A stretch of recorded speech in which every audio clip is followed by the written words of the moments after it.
ஸ்ரீமதே ராமானுஜாய நமக. ஆண்டாள் திருவடிகளே சரணம். கோதா நாச்சியார் ஆஸ்திக அன்பர்களுக்கு அடியேனின் பணிவான நமஸ்காரம். திருப்பாவையில் 28வது பாசுரமான கறவைகள் பின் சென்றுங்கிற பாசுரத்தை இனி வரும் வீக்கெண்ட், அதாவது சாட்டர்டே சண்டேல அனுபவிக்கலாம். இந்த பாசுரம் மிக மிக முக்கியமான பாசுரம். ஆண்டாளோட சரணாகதி பாசுரம். கண்ணனுடைய திருவடிகளில் ஆண்டாள் சரணாகதி பண்றார். இந்த பாசுரத்தை வைகுண்டவாசி பரனூர் மகாத்மா பாடுவதை அனுபவிக்கலாம். கதவைகள் பின் சென்று காணும் சேர்ந்தும்போம் அறிவொன்றுமில்லாத ஆய்குலத்து உன் தன்னை பிறவி பெருந்தனை புண்ணியம் யாமுடையோம் குறை ஒன்றுமில்லாத கோவிந்தாவும் தன்னோடும் உறவேல் நமக்கிங்கு ஒழிக்க ஒழியாது அறியாத பிள்ளைகளோம் அன்பினால் உன் தன்னை திருவேரழைத்தனவும் சீரியருளாதே இறைவாணி தாராய் பறையேலுரெம் பாவை. இந்த பாசுரத்தினுடைய பதவுரையை, அதாவது பதவதார்த்தங்களை, என்ன அர்த்தங்கிறத ஒவ்வொரு பதத்துக்கும் அதை அனுபவிக்கலாம்.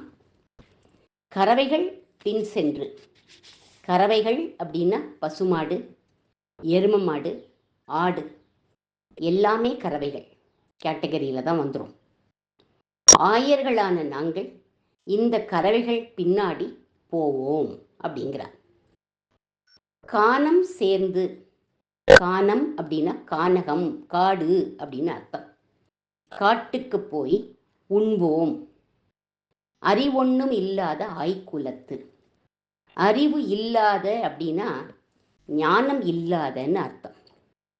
அறிவு ஒன்றும் இல்லாத அப்படின்னா எழுத்தறிவு இல்லாத அப்படின்னு அர்த்தம். அறிவு ஒன்றும் இல்லாத அப்படின்னு போட்டிருக்கா. அப்படின்னா 1, 2, 3 கூட எங்களுக்கு எண்ண தெரியாது அப்படின்னு அர்த்தம். அப்பேற்பட்ட நாங்கள் ஆய்குலத்து, எங்கள் ஆயர் குலத்துல உந்தன்னை பிறவி பெருந்தனை. கிருஷ்ணா, உன்னை அவதாரமாக பிறவி எடுக்கும் அளவுக்கு நாங்கள்லாம் புண்ணியம் யாமுடையோம். நாங்கள் புண்ணியம் பண்ணி இருக்கோம். ஏன்னா நீ எங்களுடைய குலத்தில் ஒருவனாக அவதாரம் பண்ணி இருக்க. நீ எப்பேற்பட்டவன் தெரியுமா? குறை ஒன்றும் இல்லாத கோவிந்தா. எந்த வகையிலும் உனக்கு குறையே கிடையாது. கோவிந்தா. கோ அப்படின்னா பசுக்கள், கோவிந்தன்னா பசுக்களை மெய்ப்பவன்னு அர்த்தம். உந்தன்னோடு உறவேல். உனக்கும் எங்களுக்கும் உள்ள உறவானது நமக்கு இங்கு ஒழிக்க ஒழியாது. ஒழிக்க முடியாத உறவு அப்படின்னு போட்டு சொல்றா. ஆனா ஆண்டாள் இங்க நமக்குங்கிற வார்த்தையை போட்டிருக்கா. என்ன அர்த்தம்னா, எங்களாலேயும் ஒழிக்க முடியாது, பகவானான ஒன்னாலேயும் ஒழிக்க முடியாது அந்த உறவை.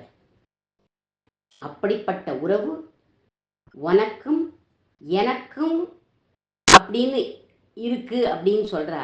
ஆனா எனக்குன்னு தன்னை மட்டும் அவள் சொல்லிக்கல, நமக்கும் அப்படின்னு நம்ம எல்லாரையும் சேர்த்து சொல்ற. அறியாத பிள்ளைகளும், அறியாத சின்ன குழந்தைகள் நாங்கள். அன்பினால், அன்பின் மிகுதியினால உந்தன்னை சிறுபேர் அழைத்தனவும். ஒன்ன நாங்கள் சின்ன சின்ன பேரை வச்சு அழைச்சிருக்கோம், கூப்பிட்டுருக்கோம். அதுக்காக சீறி அருளாதே, நீ கோபிச்சுக்காத கண்ணா அப்படிங்கிறார். ஆக்சுவலாக இந்த வார்த்தை எப்படி இருக்கணும்னா சீராதே அப்படின்னு இருக்கணும். சீறுதல் அப்படின்னு சொல்லிட்டா அது ஒரு அமங்கலமான வார்த்தையாக போயிடும். உங்களுடைய பாசுரமே மங்களகரமான சொற்கள் தானே இருக்கு. அதனால பகவான் சீறினாலும் ஒரு அனுகிரகம் இருக்குங்கிறதுனால தான் சீறி அருளாதே அப்படின்னு விட்டார். எப்பேற்பட்ட வார்த்தை பிரயோகம் பாருங்கோ இவளுக்கு. இறைவா நீ தாராய் பறை. கண்ணா நீ எங்களுக்கு பறையை தரணும். பறைங்கிற பெரிய விஷயத்தை உன்னிடத்துல வேண்டி வந்திருக்கோம் அப்படின்னு சொன்னான். அது என்ன பறைங்கிறத நாங்கள் அடுத்த பாட்டில் சொல்றோம் அப்படின்னு விட்டார். அதனால நாங்கள்லாம் அறிவொன்னும் இல்லாத ஆய்க்குலம், நீயோ குறை ஒன்றும் இல்லாத கோவிந்தன். அதனால கோபப்படாம எங்களுக்கு நாங்கள் கேட்கும் பறையை தந்தருளணும் அப்படின்னு அவனுடைய திருவடியில சரணாகதி பண்றார் ஆண்டாள். சரணாகதிக்கு 5 அங்கங்கள் அப்படின்னு சொல்லுவாள். இல்ல சரணாகதியையும் சேர்த்து மொத்தம் 6 அங்கங்கள் அப்படின்னு சொல்லுவாள். சரணாகதியை அங்கின்னு வச்சுட்டு அதுக்கு 5 அங்கங்கள்னு சொல்றத பார்க்கலாம். சரணாகதியோட 5 அங்கங்களையும் ஆண்டாள் என்ன பண்ணிட்டா, இந்த பாசுரத்தில் வச்சுட்டா. அதனால அதை இப்பவே நான் உங்களுக்கு சொல்றேன். என்னென்ன 5 அங்கங்கள்? முதல் அங்கம் ஆனுகூல்யஸ்ய சங்கல்பக. பகவானுக்கு என்ன பிடிக்குமோ அதைத்தான் நாம பண்ணணும். நான் சரணாகதன் பக்தன்னு சொன்னா அவன் எதை செய்யணுங்கிறானோ அவனுக்கு பிடித்த செயலைத்தான் நம்ம செய்யணும். அவனுக்கு பிடிச்சது எதையுமே நான் செய்ய மாட்டேன், ஆனால் நான் சரணாகதன்னு சொல்லிப்பேன்னா அது தப்பு இல்லையா? அடுத்த அங்கம் பிராதிகூல்யஸ்ய வர்ஜனம். பகவானுக்கு ஒன்று பிடிக்கலைன்னா அதுலேருந்து நம்ம விலகி நிற்கணும். மூன்றாவது மகா விஸ்வாசம். பகவான் என்னை கைவிட மாட்டான், என்னை காப்பான்கிற உறுதி ஒரு சரணாகதனுக்கு இருக்கணும். அதுதான் மகா விஸ்வாசம், திட விஸ்வாசம், அது இருக்கணும்.